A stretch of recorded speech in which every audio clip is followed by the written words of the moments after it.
पाकिस्तान के इस्टेब्लिशमेंट के अंदर इस वक्त बहुत से ऐसे टॉप के जर्नल्स मौजूद हैं जो कि 2-3 अखबार के अंदर काम कर चुके हैं अहम तरीन पोजीशन के ऊपर, जिसमें जर्नल आसिफ गफूर भी शामिल हैं। और पिछली जितनी इस वक्त कोर कमांड हैं या अहम तरीन पोस्टों के ऊपर तैनात हैं, वो पिछले तकरीबन को 10-12 सालों में आसिफ ज़रदारी की जो गवर्नमेंट रही उसके अंदर भी काम कर चुके हैं। नवाज़ शरीफ का जब दौरे हुकूमत आया उसके अंदर भी काम कर चुके हैं और इमरान खान के साथ भी काम कर चुके हैं, तो उनको अंदाज़ा है। तो आज जब असेसमेंट की जाती है, आज जब इसका एक पूरा एनालिसिस किया जाता है पिछले 10-15 साल के, देखिए आज पाकिस्तान को एक नए चैलेंज का सामना है और इसी का मुकाबला करने के लिए पाकिस्तान में एक ऑपरेशन की बात होती है कि पाकिस्तान में एक ऑपरेशन लॉन्च किया जाए। अब ये एक बहुत बड़ा चैलेंज है, बहुत बड़ा एक मसला है पाकिस्तान में सिक्योरिटी का, दहशतगर्दी का और ख़ुद को हमले और बमबारी का या पाकिस्तान की फ़ौज के ऊपर हमलों का एक बहुत बड़ा मसला है, एक बहुत बड़ा चैलेंज है। और ये पिछले जो 15 सालों में 20 सालों में जिन लोगों ने टॉप की पोजीशन के ऊपर काम किया, कमांडिंग पोजीशन के ऊपर काम किया, उनको पता है कि ख़ास तौर पर केपी के इलाक़ों में, फाटा के इलाक़ों में, वज़ीरिस्तान वगैरह में इनको पता है कि पाकिस्तान के मसाइल क्या या ये जो दहशतगर्दी के वाक़यात हैं इनसे किस तरह से हमने मुकाबला करना है, इनको हमने किस तरह से क्या करना है, इनको काउंटर कैसे करना है, तो ये तमाम लोगों को पता है। अब जनरल आसिफ गफूर जो पिछले तकरीबन को 10-15 सालों में जिन्होंने बतौर DGISI काम किया, बतौर DGISPR काम किया, बतौर कोर कमांड बलूचिस्तान की जो कोर है उसको कमांड किया, वो GHQ के अंदर हैं और NDU के अंदर है। अब उनकी एक्सपर्टी, उनसे फ़ायदा लेना, उनकी एक्सपर्ट ओपिनियन लेना, राय लेना वो बड़ा ज़रूरी है। अब जितनी इस वक्त टॉप मिलिट्री कमांड है, अब शहबाज शरीफ का दौरे हुकूमत है, शहबाज शरीफ के सामने बहुत सारे चैलेंजेस, ख़ास तौर पर इस्टेब्लिशमेंट के सामने, कि जब चाइना बराह रास्त आकर पाकिस्तान के अंदर ये बात करेगा कि आपके मुल्क के अंदर हमारे जो चीनी वर्कर्स आते हैं, आप उनका तो तहफ़्फ़ुज़ कर नहीं सकते, उनको तो प्रोटेक्शन दे नहीं सकते, तो मईशत और सियासत और बाकी मामलात मुल्क को, आप रियासत को किस तरह से चलाएँगे। तो एक बहुत बड़ा उन्होंने पाकिस्तान की सिक्योरिटी के ऊपर सवाल उठा दिया था, जिसकी वजह से पाकिस्तान को बहुत ज़्यादा शर्मिंदगी का सामना करना पड़ा। अब असेसमेंट की गई है मुख्तलिफ असेसमेंट जो है तमाम पाकिस्तान की टॉप की शख्सियात को सामने रख कर की गई है, जिसमें इमरान खान भी है, शहबाज शरीफ भी है, आसिफ ज़रदारी भी है और नवाज़ शरीफ भी है। ये 4 अहम तरीन शख्सियात को सामने रखते हुए इनके दौरे हुकूमत को और इनकी जो अप्रोच है, देखिए 2 चीज़ें हैं। इनकी अप्रोच क्या है जो इन्होंने अपने दौरे हुकूमत में अपनाई और उसका क्या फ़ायदा निकला, ये दोनों चीज़ें देखी जाती हैं। अब जो आसिफ ज़रदारी का दौरे हुकूमत है और उस दौरान जो अप्रोच अपनाई गई, आपको पता है कि उन दिनों में दहशतगर्दी के वाक़यात, ख़ुदकुश हमले, पाकिस्तान के अंदर मईशत की तबाही, असल में तो मसाइल वहाँ से शुरू होते हैं। आसिफ ज़रदारी ने आके मुल्क को और ज़्यादा तबाह बर्बाद कर दिया, मुल्क का बेड़ा गर्क कर दिया, लोड शेडिंग का अज़ाब और पता नहीं कौन कौन सी चीज़ें और मुल्क के ऊपर कर्ज़ों का मार ला दिया। नवाज़ शरीफ ने आके उसमें इजाफ़ा किया, कमी नहीं की, इजाफ़ा किया। ये जो तमाम इशूज़, चैलेंजेस, दहशतगर्दी हो, IMF के साथ कर्ज़ वगैरह, बाकी तमाम मामला। फिर आता है इमरान खान का दौरे हुकूमत 2018 में।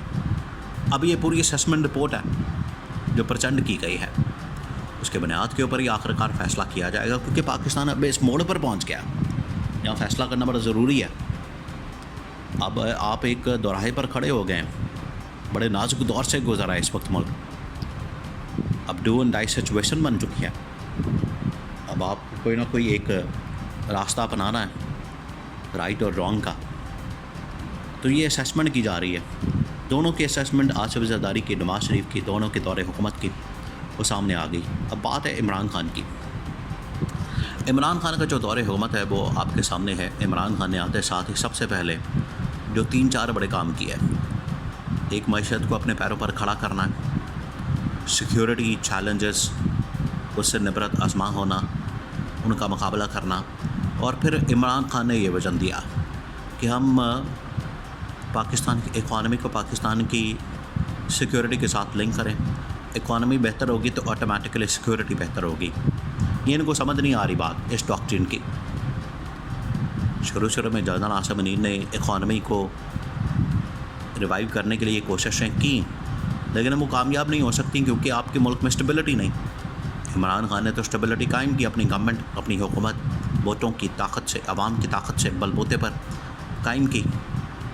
ये जो है हुकूमत, ये क्योंकि वोटों से आई नहीं, सपोर्ट इसके पास आवाम की है नहीं, इस वजह से जो सियासी स्टेबिलिटी है वो तो नहीं आ सकती। उसी के साथ ही लिंक है पाकिस्तान की एक सिक्योरिटी। तो सियासी स्टेबिलिटी नहीं होगी तो सिक्योरिटी स्टेबिलिटी नहीं होगी। तो इमरान खान का जो दौर हुकूमत था उसमें आप देखें अमेरिका जैसी ताकत, अमेरिका जैसे सुपर पावर वो अफ़गानिस्तान से गई और अफ़गानिस्तान के अंदर अमन अमान कायम किया, जिसकी वजह से पाकिस्तान के अंदर भी अमन अमान कायम हुआ। ये इमरान खान का विजन था। इमरान खान इस विजन के मुताबिक चला और मुल्क के अंदर अमन अमान, सियासी स्टेबिलिटी, सिक्योरिटी की स्टेबिलिटी कायम हुई। अभी ये जब तीनों अदवार का जायज़ा लिया जाता है, अच्छा फिर चौथा दौर ये शहबाज शरीफ वाला भी डाल लें इसमें, क्योंकि शहबाज शरीफ भी बतौर वज़ीर-ए-आज़म आया है। इसके अंदर तो तबाही और बर्बादी, बिल्कुल इसमें कोई शक नहीं, तबाही और बर्बादी पहले दिन से। पहला वो दिन था जिस दिन DGISPR बाबर इफ्तिखार आते हैं और कहा कि देखें जी स्टॉक मार्केट ऊपर चली गई, डॉलर नीचे आ गया, महंगाई कम हो गई, बेरोज़गारी ख़त्म हो गई और सब कुछ बड़ा ठीक हो गया। अच्छा वो पहले दिन तो शायद हुआ हो, लेकिन वो पहला दिन आप निकाल दें, बाकी दिन जो है उसके अंदर तबाही और बर्बादी और मुल्क के अंदर महंगाई, बेरोज़गारी, सियासी मुआशी अदम इस्तेहकाम और सिक्योरिटी का अदम इस्तेहकाम। इन्होंने तो कुछ काम किया ही नहीं। इनकी ना पॉलिसी है, ना विज़न है, ना कोई सोच है, ना कोई इम्प्लीमेंटेशन है, कुछ भी नहीं है। तो इनको तो फारिग ही समझें। 3 अदवार का जब अदवारों का जायज़ा लिया गया तो देखा गया कि इमरान खान का जो विज़न और सोच और अप्रोच बड़ी ज़बरदस्त और उसमें जो फ़ायदे हुए पाकिस्तान को वो बड़े ज़बरदस्त थे। तो इस वजह से ये अब असेसमेंट के बाद अहम तरीन जो टॉप मिलिट्री कमान, जिसके अंदर जनरल आसिफ गफूर, उन्होंने पूरी प्रेजेंटेशन, ब्रीफिंग वगैरह सामने रखी NDU वगैरह की और अहम तरीन अदारों के सामने और टॉप मिलिट्री कमांड के सामने। तो उन्होंने बताया कि ये सिचुएशन है आज पाकिस्तान को, जिस चैलेंज का सामना है। सिफारती सतह पर पाकिस्तान आइसोलेट है, सिक्योरिटी सिचुएशन डाउन है, सियासी मुआशी अदम इस्तेहकाम है। उसमें इमरान खान के अलावा पाकिस्तान को कोई इस बहरान से, क्राइसिस से नहीं निकाल सकता। इमरान खान की रिहाई नागुज़ीर है, इमरान खान की आज़ादी नागुज़ीर है। इसके अलावा अगर आपके पास कोई ऑप्शन है तो आप उसके ऊपर अमल दरामद कर लें। मेरी तरफ से ये ऑप्शन है और इसी के अंदर ही पाकिस्तान की निजात है।